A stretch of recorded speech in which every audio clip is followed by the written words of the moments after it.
बिस्मिल्लाहिर्रहमानिर्रहीम। अस्सलाम वालेकुम स्टूडेंट्स। आज हम नाइन्थ क्लास की फ़िज़िक्स की स्कीम को डिस्कस करेंगे और इसके साथ साथ हम पेपर पैटर्न को डिस्कस करेंगे कि हमारा फ़िज़िक्स का पेपर किन किन चीज़ों पर मुश्तमिल होगा। सबसे पहले जो हम इसमें डिस्कस करते हैं वो पेपर के पैटर्न को डिस्कस करते हैं। इसमें शॉर्ट क्वेश्चंस होंगे, लॉन्ग क्वेश्चन होंगे और इसके अंदर एमसीक्यूज़ होंगे। सबसे पहला जो आपको ऑब्जेक्टिव पेपर दिया जाएगा वो एमसीक्यूज़ पर मुश्तमिल होगा, जिसमें 12 एमसीक्यूज़ होंगे। हर एमसीक्यू का 1 नंबर होगा। 12 के 12 एमसीक्यू सॉल्व करने के लिए आपको 15 मिनट का टाइम दिया जाएगा। उस 15 मिनट के टाइम में आपने इसको कंप्लीट करके वापस कर देना है एग्ज़ामिनर को। फिर आपको लॉन्ग क्वेश्चंस और शॉर्ट क्वेश्चंस के लिए पेपर दिया जाएगा, क्वेश्चन पेपर। तो एमसीक्यूज़ हमें पता है, चूँकि हमारे 9 चैप्टर्स हैं, हर चैप्टर में से एक एक एमसीक्यू आएगा। जैसे मोस्ट प्रोबेबली जो स्कीम पेपर के अंदर आती है, जिस स्कीम के तहत पेपर आता है, उस स्कीम को हम डिस्कस कर रहे हैं, तो उसके मुताबिक हमारे पास फर्स्ट 3 चैप्टर्स में से 4 एमसीक्यूज़ बनेंगे एक एक नंबर के। फिर नेक्स्ट चैप्टर नंबर 4, 5 और 6 में 4 एमसीक्यू बनेंगे जो एक एक नंबर के होंगे। टोटल यहाँ तक 8 एमसीक्यू हो गए। फिर चैप्टर नंबर 7, 8 और 9 में 4 एमसीक्यू बनेंगे। तो इस तरह से 8 ऊपर वाले और 4 ये एमसीक्यूज मिला के टोटल हमारे पास 12 एमसीक्यूज हो गए। एमसीक्यू सॉल्व करते हुए हमेशा ये याद रखें कि आपने जो निशान लगाना है, जिसको आपने टिक करना है, उसको एक दफ़ा ही करना है। इंक रिमूवर यूज़ करके दूसरे को टिक करेंगे या डबलिंग करेंगे या ओवर राइटिंग करने की कोशिश करेंगे एमसीक्यू वाले पेपर की, तो आपको एमसीक्यू का नंबर नहीं मिलेगा, चाहे आपने पहले सही लगाया हो या बाद में लगाया हो। जिस क्वेश्चन में डबलिंग नज़र आ गई उसका क्वेश्चन का, उस एमसीक्यू के क्वेश्चन का 0 नंबर आपका कंसिडर होगा। तो ये आपको एमसीक्यू सॉल्व करते हुए ये चीज़ माइंड में ख़ास तौर पे रखें कि आपने सोच समझ के निशान लगाना है, जिस पे भी लगाना है। ये नहीं करना कि आपने बेदहानी में लगा के फिर उसको ओवरराइट कर रहे हैं या उसको इंक रिमूव करके दूसरे पे कर रहे हैं, उसका कोई नंबर नहीं मिलेगा आपको। फिर हम आते हैं अपने क्वेश्चन नंबर 2 की तरफ। पहला क्वेश्चन नंबर 1 था हमारा एमसीक्यू का। क्वेश्चन नंबर 2 है हमारा शॉर्ट क्वेश्चंस का। क्वेश्चन नंबर 2, क्वेश्चन नंबर 3 और क्वेश्चन नंबर 4 ये शॉर्ट क्वेश्चंस पर मुश्तमिल हैं। इन क्वेश्चंस के आगे 8-8, हर क्वेश्चन के 8-8 हिस्से दिए हुए हैं, यानी कि जो क्वेश्चन नंबर 2 है उसके अंदर हमारे पास 8 शॉर्ट क्वेश्चंस होंगे। उसमें से भी हमने 5 शॉर्ट क्वेश्चन करने हैं। हर एक शॉर्ट क्वेश्चंस के पोर्शन में 8-8 शॉर्ट क्वेश्चन दिए होंगे, हमने 5-5 शॉर्ट क्वेश्चंस करने हैं उसमें से। जैसे हमारे पास जो पहला पोर्शन है शॉर्ट क्वेश्चंस का, उसमें चैप्टर नंबर 1, चैप्टर नंबर 2 और चैप्टर नंबर 3, इन 3 चैप्टर्स में से शॉर्ट क्वेश्चंस आएंगे। चैप्टर नंबर 1 में से 3 शॉर्ट क्वेश्चन, चैप्टर नंबर 2 में से 3 शॉर्ट क्वेश्चन और चैप्टर नंबर 3 में से 2 शॉर्ट क्वेश्चन। इस तरह से इस पोर्शन के 8 शॉर्ट क्वेश्चन हो जाएंगे। हर एक शॉर्ट क्वेश्चन 2 मार्क्स का होगा। हर शॉर्ट क्वेश्चन के 2 नंबर होंगे। नेक्स्ट फिर हमारे पास ये एक शॉर्ट क्वेश्चन का पोर्शन हो गया। फिर अगला हमारे पास जो शॉर्ट क्वेश्चन का पोर्शन है उसके अंदर चैप्टर नंबर 4 में से 3 शॉर्ट क्वेश्चन होंगे, चैप्टर नंबर 5 में से 3 शॉर्ट क्वेश्चन और चैप्टर नंबर 6 में से 2 शॉर्ट क्वेश्चन। इस तरह से आप देखें एक पेयरिंग स्कीम बन गई है।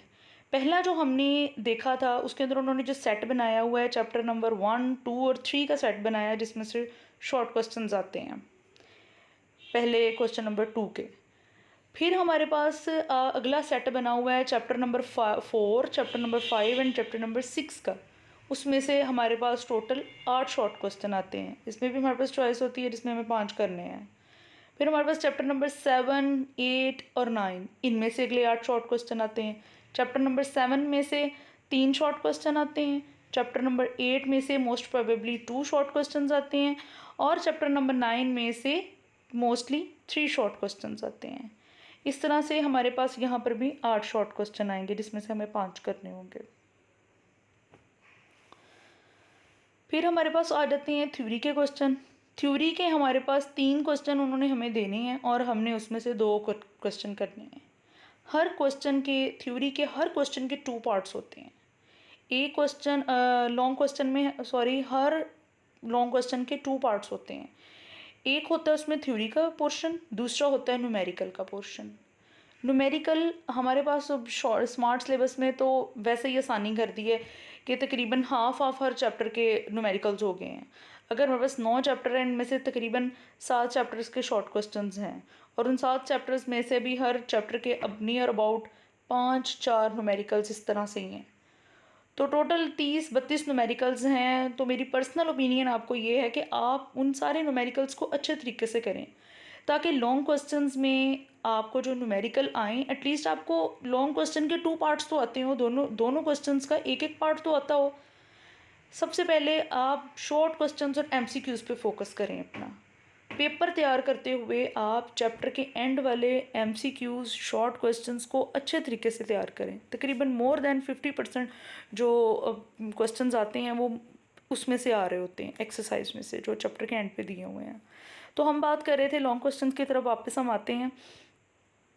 चैप्टर नंबर 1 में से लॉन्ग क्वेश्चन नहीं बनता, वो उसमें से शॉर्ट क्वेश्चन और एमसीक्यूज़ ही आते हैं। तो लॉन्ग क्वेश्चन प्रिपेयर करते हुए आप चैप्टर नंबर 1 को साइड पे कर दें कि इसमें से लॉन्ग क्वेश्चन नहीं आना, और इसमें न्यूमेरिकल भी उसमें से नहीं आता। तो वो सिर्फ ऑब्जेक्टिव के लिए पीछे हमारे पास बच जाएंगे 8 चैप्टर। उन 8 चैप्टर्स में से चैप्टर नंबर 2 और चैप्टर नंबर 3, इन दोनों चैप्टर्स में से मोस्टली एक क्वेश्चन बना के एग्जामिनर देता है जो आपने सॉल्व करना होता है। चैप्टर नंबर जो है 4, 5 और 6, आगे वाले जो 3 ये चैप्टर हैं, मोस्टली इसमें से एक क्वेश्चन लॉन्ग क्वेश्चन आ जाता है। और इसी तरह से चैप्टर नंबर जो 7 है बड़ा इंपॉर्टेंट है लॉन्ग क्वेश्चंस के लिए। इसमें से लॉन्ग क्वेश्चन आ जाते हैं, डेरिवेशन की सूरत में आपको आ जाता है, कोई लॉ पूछ लिया जाता है। तो चैप्टर नंबर 7 इस रेफरेंस से इंपॉर्टेंट है। ये तो थे थ्योरी वाइज क्वेश्चन। न्यूमेरिकल्स के लिए स्कीम से हट के मैंने आपको पर्सनली, यही मेरी आपको ओपिनियन है कि आप जो जितने न्यूमेरिकल्स दिए हुए हैं स्मार्ट सिलेबस में, उन सारे न्यूमेरिकल्स को अच्छे तरीके से करें। बाकी जो इम्पॉर्टेंट न्यूमेरिकल्स या शॉर्ट क्वेश्चंस हैं उनके लिए इंशाल्लाह ताला नेक्स्ट वीडियो बना के मैं आपको उसमें भी कुछ क्वेश्चंस जो इम्पोर्टेंट क्वेश्चंस हैं हमारे पास, लॉन्ग क्वेश्चन, शॉर्ट क्वेश्चंस, वो इंशाल्लाह ताला मैं उसमें अलग से डिस्कस कर लूँगी आपके साथ।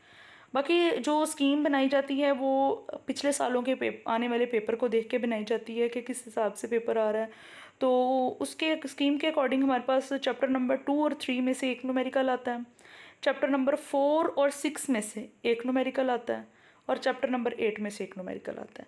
अब आप देखें स्कीम के अकॉर्डिंग चैप्टर नंबर 7 और 8 अगर आप ये करते हैं, चैप्टर नंबर 7 आप लॉन्ग क्वेश्चन थ्योरी के लिए अगर तैयार करते हैं और चैप्टर नंबर 8 आप न्यूमेरिकल्स के लिए तैयार करते हैं, तो आपका एक लॉन्ग क्वेश्चन होने का बहुत चांस है कि आपका एक लॉन्ग क्वेश्चन हो जाएगा। अब नीचे आप देखें न्यूमेरिकल्स, जहाँ पे न्यूमेरिकल्स के चैप्टर्स दिए हुए हैं सामने, उसके नीचे उन्होंने कुछ इकट्ठे करके टी और एन की फॉर्म में लिखा हुआ है। ये टी और एन की फॉर्म में क्या है, इन्होंने ऊपर वाली बात को ही जो मैंने पहले डिस्क्राइब की है उसको शॉर्ट फॉर्म में की है कि चैप्टर नंबर 2 + 3 इनको कंबाइन कर दें तो आपका एक थ्योरी का क्वेश्चन तैयार होगा।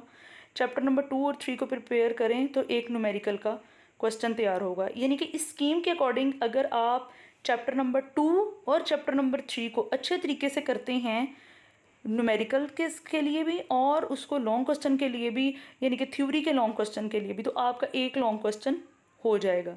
इस स्कीम के अकॉर्डिंग तो अगर आपको अपने दोनों लॉन्ग क्वेश्चन प्रिपेयर करने हैं with reference to numerical and theory question, तो आप चैप्टर नंबर 2, 3, 7 और 8 ये अच्छे तरीके से कर लें।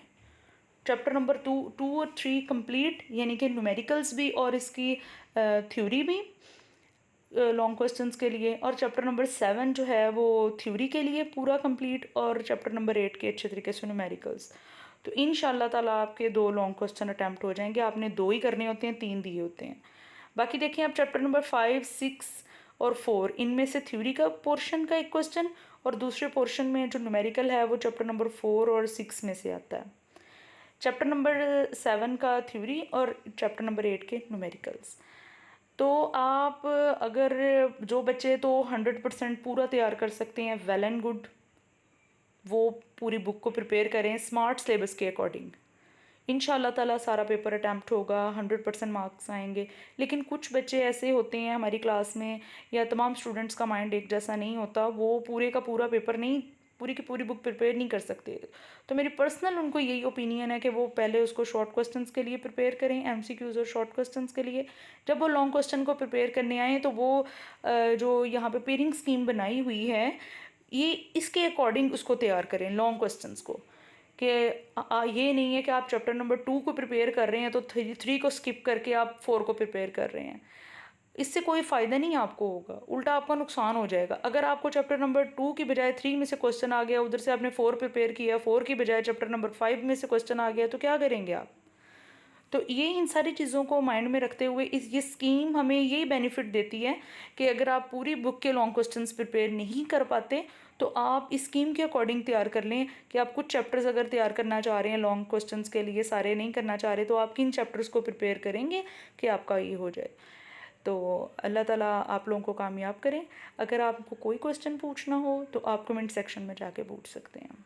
Thank you. अल्लाह हाफिज़।